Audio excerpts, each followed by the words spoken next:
नमस्कार, आप देख रहे हैं 24 न्यूज और मैं हूं आपके साथ मनप्रीत कौर। इस बुलेटिन में वक्त हो चला है छत्तीसगढ़ की तमाम खबरों का।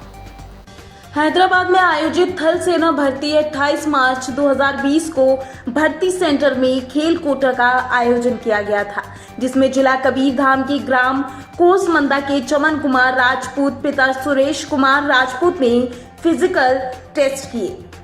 1600 मीटर दौड़ और भीम में 100 में से 100 अंक प्राप्त किए एवं लिखित मेडिकल परीक्षा उत्तीर्ण की, जिसका चयन थल सेना के आरक्षक जीडी के पद पर हुआ है। इस आर्मी भर्ती खेल कोटा में चमन कुमार राजपूत छत्तीसगढ़ का एकमात्र खिलाड़ी है, जिसका खेल कोटे से उक्त भर्ती में चयन हुआ। वन परिक्षेत्र अधिकारी पिथौरा अंतर्गत ग्राम मोहंदा में करंट तार बिछाकर जंगली जानवरों का अवैध शिकार का भंडाफोड़ हुआ। वहीं 6 आरोपी को वन परिक्षेत्र अधिकारी पिथौरा उप वन मंडल अधिकारी ने हिरासत में लिया। जानकारी के मुताबिक आरोपियों का नाम कुमार सिंह पिता शंकर ठाकुर, संतराम पिता पूरन ठाकुर, नेहरू पिता जम्मू साहू के साथ 4 और आरोपी थे। ग्राम मोहंदा के निवासी हैं। उक्त जंगली जानवरों की मृत्यु से संबंधित वन अपराध प्रकरण बनाकर विवेचना में ले लिया गया है। उसके पश्चात मृत जंगली सुअर के समस्त अंगों सहित पूर्ण रूप से वन परिक्षेत्र कार्यालय पिथौरा में जलाया गया। जांजगीर चांपा जिले के कोतवाली थाना क्षेत्र के ग्रामीण क्षेत्रों में गांजा बेचे जाने की शिकायत पुलिस को लगातार मिल रही थी। गांजा तस्कर को पकड़ने के लिए पुलिस ने मुखबिर लगा रखे थे। पुलिस को अपने मुखबिर की सूचना मिली। कोतवाली थाना क्षेत्र के केरा रोड के एटीएम के पास रहने वाला मोहन राठौर गांजा तस्करी के धंधे में लिप्त है। पुलिस ने कई बार रेड की कार्रवाई भी की, लेकिन पुलिस को कुछ हाथ नहीं लगा। इस दौरान पुलिस की पेट्रोलिंग टीम ने मोहन राठौर को गांजा बेचते देखा और उसे हिरासत में लेकर तलाशी शुरू कर दी। पुलिस ने आरोपी मोहन राठौर के पास से 2 किलो 700 ग्राम गांजा के साथ न्यायिक रिमांड पर भेज दिया। मुखबिर की तरह ये सूचना प्राप्त हुई थी कि ये केरा रोड के एटीएम के बगल में मोहन राठौर, जो कि अपने घर पर ही गांजा रखकर उसे बिक्री करने की फिराक में है, और लगातार इसकी सूचना पुलिस को प्राप्त हो रही थी, परंतु बार बार तलाशी लेने पर भी उसके पास कुछ नहीं मिल रहा था। और इसी दौरान लॉकडाउन में जैसा कि अभी पेट्रोलिंग चलती रहती है, उसी दौरान पुलिस की टीम जब शहर में भ्रमण कर रही थी, उसी दौरान उसको बिक्री करते हुए देखा गया और तत्काल वहां पर घेराबंदी करके मोहन राठौर को हिरासत में लिया गया। उसके कब्जे से 2 किलो 700 ग्राम गांजा बरामद किया गया है और मोहन राठौर के खिलाफ एनडीपीएस एक्ट के तहत अपराध पंजीबद्ध किया गया है और मोहन राठौर की गिरफ्तारी कर उसे न्यायिक रिमांड पर भेजा गया। रायपुर राजधानी सुपर स्पेशलिस्ट अस्पताल अग्निकांड मामले में 2 डॉक्टर को पुलिस ने गिरफ्तार कर मामले की जांच में जुट गई है। जानकारी के मुताबिक अस्पताल संचालक मंडल के 2 डॉक्टर सचिन मल और अरविंदो राय को गिरफ्तार किया है और गैर इरादतन हत्या के आरोप में तफ्तीश जारी की। साथ ही टिकरापारा थाने में गैर इरादतन हत्या का भी मामला दर्ज हुआ है। थाना टिकरापारा अंतर्गत 17 तारीख के 4-4:15 बजे के आसपास एक राजधानी मल्टी लेवल हॉस्पिटल है, मल्टी स्पेशलिटी हॉस्पिटल है, जिसमें आग लगने की घटना घटित हुई थी और फायर ब्रिगेड की गाड़ी वहां पहुंची है। आग को बुझाया गया। उससे पहले वहां पर 5 लोग की डेथ हो गई थी, जिसमें एक जल के हुई थी और 4 लोग की दम घुटने से मौत हुई थी। एक की रास्ते में कहीं दूसरे हॉस्पिटल ले जाते हुए मौत हुई थी। इसमें 304 का मुकदमा दर्ज था। इसमें सभी विभागों से हमने जानकारी ली थी विवेचना के दौरान, जिसमें स्वास्थ्य विभाग से, फायर डिपार्टमेंट से और विद्युत विभाग से, अन्य विभागों से जानकारी ली है। इसमें तथ्य आए हैं, उसके आधार पर 304 पार्ट 2 की धारा जोड़ी गई है और 2 डॉक्टरों, जिसमें एक सचिन मल और दूसरा अरविंदो राय की गिरफ्तारी हुई है। 2 अन्य डॉक्टर इसमें फरार हैं, उनकी पतासाजी की जा रही है, कार्रवाई की जाएगी।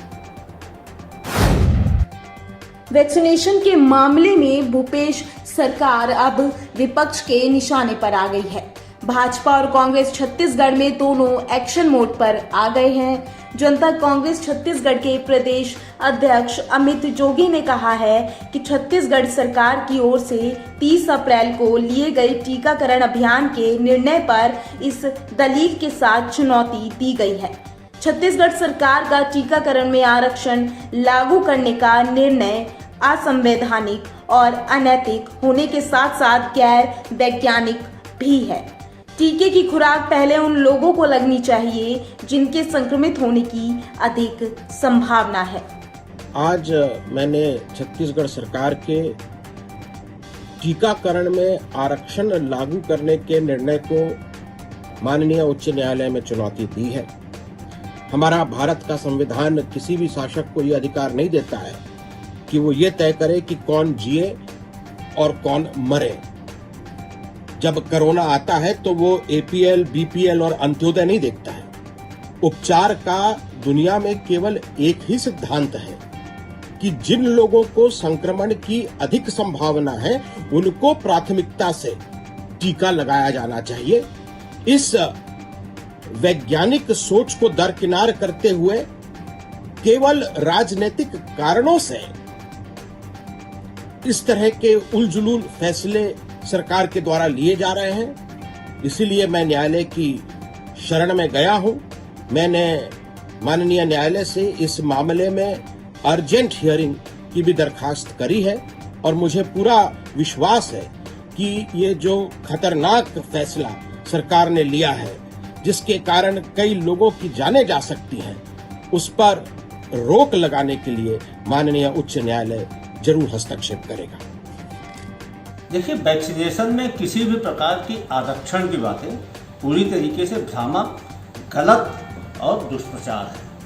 विशेष तौर पर भारतीय जनता पार्टी और उसकी बी टीम के द्वारा फैलाया गया दुष्प्रचार है। राज्य में कुल लगभग 1.25 करोड़ से अधिक लोगों को 18 से 44 वर्ष के बीच के जो हैं उन्हें वैक्सीनेशन किया जाना है।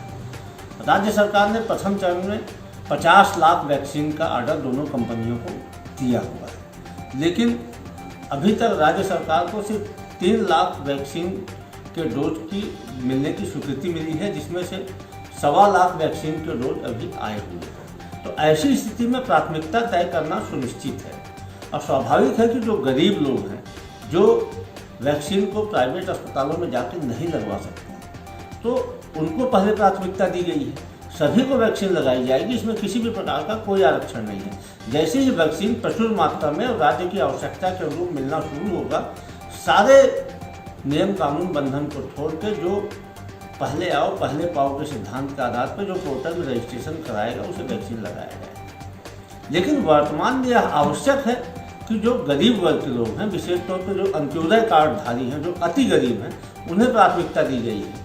तो इसमें भारतीय जनता पार्टी को क्यों पीड़ा हो रही है? और जिन लोगों को इसमें आपत्ति करना है, जिन लोगों को वोट डालना है, स्वाभाविक है कि स्वतंत्र है, वोट डालें। लेकिन हमें पूरा भरोसा है कि जो सरकार का यह निर्णय लिया गया है, ये सर्वजन हिताय, सर्वजन सुखाय के हिसाब से लिया गया है। गरीबों को ये पहले टीका लगाया जा रहा है, तो उसमें भारतीय जनता पार्टी को क्यों आपत्ति है? और इसमें भारतीय जनता पार्टी जाति पाति से जोड़ के निम्न स्तर की राजनीति कर रही है। इसमें किसी भी प्रकार की जाति पाति वाली बात नहीं। क्या गरीब सामान्य वर्ग के लोग नहीं होते? तो इसे आरक्षण बोलना, जाति पाति से जोड़ना, यह स्तरहीन बात है। यह सिर्फ व्यवस्था बनाने के हिसाब से की गई कवायद है। मामला नवागढ़ ब्लॉक के कोटिया गांव का है, जहां लोगों में फैले भय को मिटाने और गांव के लोगों को प्रेरित करने खुद नवागढ़ सीओ मोहन नीश दिवांगन कोटिया गांव पहुंचे। लेकिन गांव का एक बुजुर्ग बहस बाजी पर उतर आया और कहने लगा कि अगर टीका लगने के बाद मुझे कुछ हो गया तो जिसकी संपूर्ण जवाबदेही कौन लेगा? आप लेंगे क्या? इधर सीओ मोहन नीश दिवांगन भी कहने लगे कि आप भी हमें लिख कर दो कि आपके टीका नहीं लगवाने के बाद गांव व आसपास में कोरोना फैल गया तो उसकी जिम्मेदारी आप लोगे क्या? बुजुर्ग कहने लगा कि मैं कहीं नहीं जाता, दिन रात घर पर ही रहता हूँ।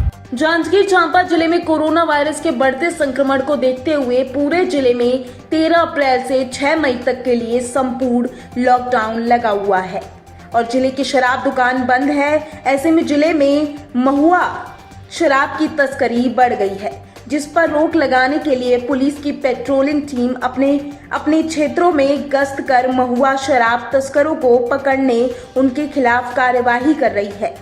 मुलमुला थाना की पुलिस टीम अपने क्षेत्र की पेट्रोलिंग कर रही थी तो पुलिस को अपने मुखबिर से सूचना मिली कि पौना निवासी शिव प्रसाद पटेल महुआ शराब की बिक्री कर रहे हैं, जिसमें पेट्रोलिंग के दौरान रेड कार्यवाही की गई, जिसमें आरोपी के कब्जे से 5 लीटर की जरी केन में 2 लीटर हाथ भट्टी द्वारा बनाया गया अवैध महुआ शराब के साथ गिरफ्तार कर लिया गया है। मीडिया के माध्यम से जानकारी प्राप्त हुई है कि थाना प्रभारी मुलमुला द्वारा आरोपी शिव प्रसाद पटेल, जिस पर 34(1) की कार्यवाही की गई थी, दिनांक 23 अप्रैल को आरोपी द्वारा यह आरोप लगाया जा रहा है कि थाना प्रभारी ने उसे 50,000 रुपये की मांग की थी 34(2) को 34(1) आबकारी एक्ट में बदलने के लिए। अगर इस संबंध में कोई जानकारी शिकायत प्राप्त होती है तो इस पर जांच कर उचित कार्रवाई की जाएगी। जांजगीर चांपा जिले में लगातार बढ़ते कोरोना पॉजिटिव प्रकरणों की संख्या को देखते हुए स्वास्थ्य विभाग द्वारा जिले में जल्द ही RT-PCR जांच की जाएगी। वर्तमान में RT-PCR की जांच के सैंपल जांच के लिए मेडिकल कॉलेज रायगढ़ भेजे जाते हैं।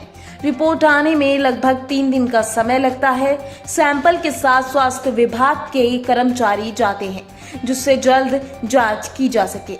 जिले में लगातार मिल रहे कोरोना मरीजों से जिला चिकित्सा विभाग जिले में ही RT-PCR की जांच के लिए मांग की गई थी, जिसको छत्तीसगढ़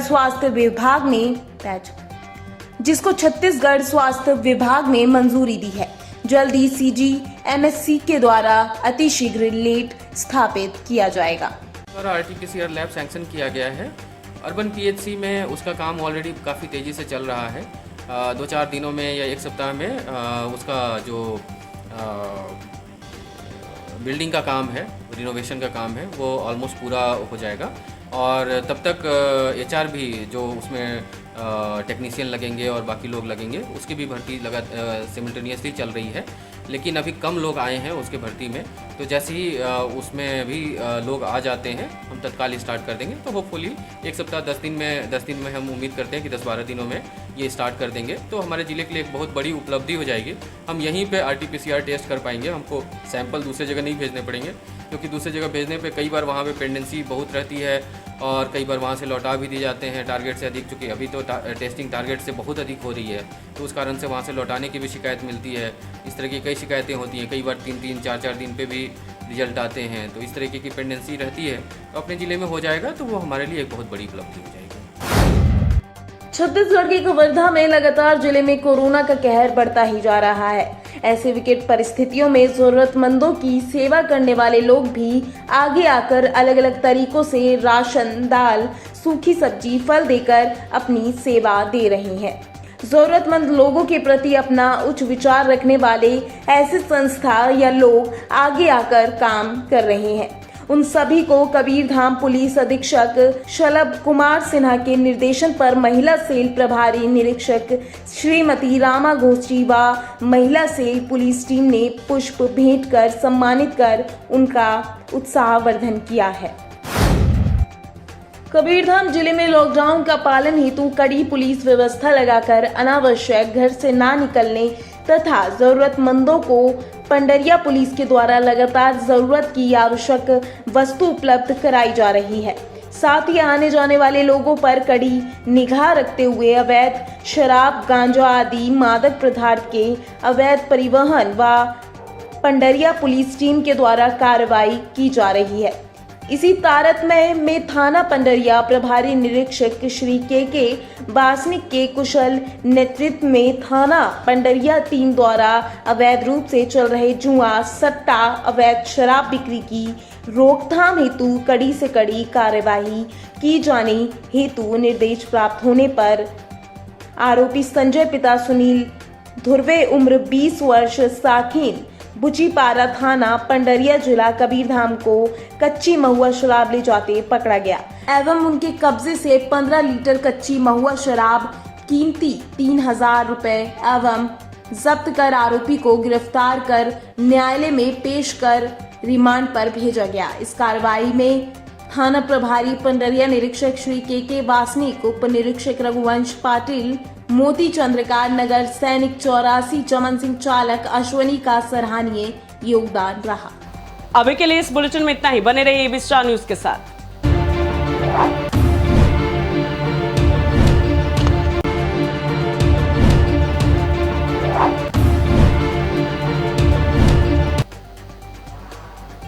नमस्कार, आप देख रहे हैं एबी स्टार न्यूज और मैं हूं आपके साथ मनप्रीत कौर। इस बुलेटिन में वक्त हो चला है छत्तीसगढ़ की तमाम खबरों का। हैदराबाद में आयोजित थल सेना भर्ती 28 मार्च 2020 को भर्ती सेंटर में खेल कोटा का आयोजन किया गया था, जिसमें जिला कबीरधाम के ग्राम कोसमंदा के चमन कुमार राजपूत पिता सुरेश कुमार राजपूत ने फिजिकल